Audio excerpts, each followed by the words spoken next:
నమస్తే. నేను మీ కేఎస్ నాయుడు. నేను సైతం ప్రశ్నిస్తా యూట్యూబ్ ఛానల్ స్వాగతం.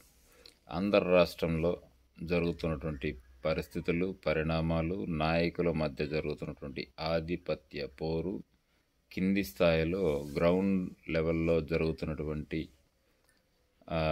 కొన్ని సంఘటనల వల్ల ప్రజలు ఇబ్బంది పడడమే కాకుండా నాయకులకి మధ్య భేదభావాలు రావడం, ఇవి పార్టీ నాయకత్వానికి తలనొప్పుగా తయారవడం అనేది జరుగుతుంది.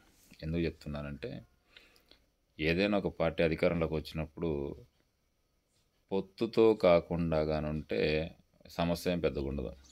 ఎప్పుడైతే మిత్రపక్షాలను కలుపుకొని వీళ్ళంతా ఒక కూటమిగా తయారయ్యి ఎన్నికల్లో పాల్గొని గెలిచారు అనుకోండి, ఒక పార్టీ అభిప్రాయాలు ఒకలా ఉంటాయి, ఇంకో పార్టీ అభిప్రాయాలు ఒకలా ఉంటాయి. సో ఈ అభిప్రాయ భేదాల వల్ల పార్టీ నాయకుల మధ్య సమన్వయం కోల్పోవడం అనేది జరుగుతుంది. ఒక పార్టీ వాళ్ళేమో కంట్రోల్ చేయాలనుకుంటారు, ఇంకో పార్టీ వాళ్ళేమో కొంచెం ఫ్రీ హ్యాండ్ అవ్వాలనుకుంటారు. ఎందుకంటే జనరల్గా ఏ పార్టీ నాయకులైనా ఎలక్షన్లో లక్షల కోట్ల రూపాయలు వెచ్చిస్తారు కాబట్టి ఆ డబ్బుల్ని సంపాదించుకునేటటువంటి మార్గాలు ఎత్తుక్కుంటుంటారు. సో ఆ మార్గాల్లో కొంతమంది పార్టీ విధేయతలకి అనుకూలంగా ఉంటారు, కొంతమంది పార్టీకి అనుకూలం లేనటువంటి వ్యక్తుల మీద కక్షపూరితంగా కూడా ఉంటారు. సరే, అది పరిపాటి. ఇది ఎందుకు చెప్తున్నానంటే, గ్రౌండ్ రియాలిటీలో జరుగుతున్నటువంటి కొన్ని అంశాలు జనసేన కార్యకర్తల వల్ల అధినాయకులకు తలనొప్పులు, జనసేన వాళ్ళు చేస్తున్నటువంటి కొన్ని కార్యక్రమాల వల్ల టీడీపీ నాయకులకి తలనొప్పులు, అదే రూపంలో టీడీపీకి సంబంధించినటువంటి కొంతమంది నాయకుల వల్ల టీడీపీ అధినాయకత్వానికి తలనొప్పులుగాను, వీళ్ళు చేసేటువంటి కార్యక్రమాలకి జనసేన వాళ్ళకి ఇబ్బందికరంగాను. వీటితో పాటు బీజేపీలో ఎక్కువ లేరు కాబట్టి వాళ్ళకి సంబంధించిన పెద్ద ఇష్యూలే ఉన్నట్టు లేవు. మేజర్ సమస్యలు ఎక్కువగా కూడా ఈ జనసేన టీడీపీ మధ్యనే ఉంది. ఈ మధ్యకాలంలో పేపర్లో కూడా చూసాం, జనసేనకు సంబంధించినట్టు కొంతమంది నాయకులు కానీ ఎమ్మెల్యేలు కానీ ఇష్టానుసారంగా దందాలు మొదలు పెడుతున్నారని, కమిషన్లు ఇచ్చేస్తున్నారని, కానీ వీళ్ళ మీద వాళ్ళ మీద వీళ్ళు కేసుల పరంగా కూడా ఇబ్బంది పడుతున్నారనేటువంటి వాదన వాళ్ళ ఉంది. సో దాంతోనే ఈ తూర్పు ఉభయ గోదావరి జిల్లాల్లో కూడా కొంతమంది జనసేన నాయకులు అరాచకాలు పెరుగుతున్నాయి అన్నటువంటి అంశం మీద పవన్ కళ్యాణ్ దృష్టికి కూడా తీసుకెళ్లడం జరిగింది. At the same time TDP కార్యకర్తలు చంద్రబాబు, లోకేష్ దృష్టికి కూడా తీసుకెళ్లడం జరిగింది.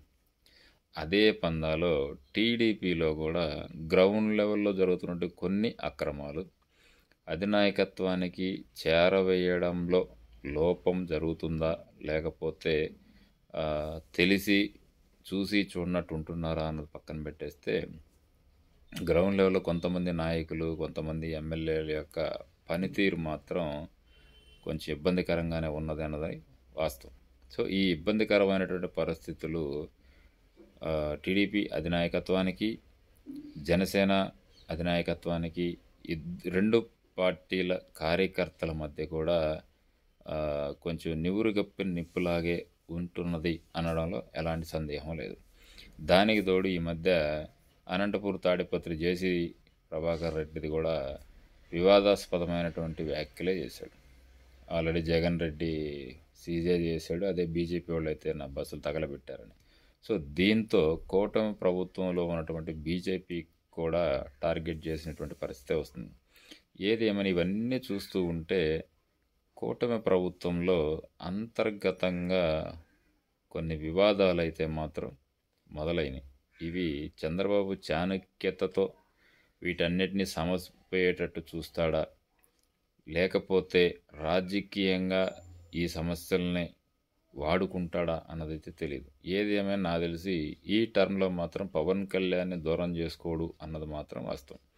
పవన్ కళ్యాణ్ని దూరం చేసుకుంటే కనుక ఖచ్చితంగా రాబోయే ఎన్నికల్లో పవన్ కళ్యాణ్ సపరేట్ అయ్యేటటువంటి పరిస్థితి ఉంటుంది.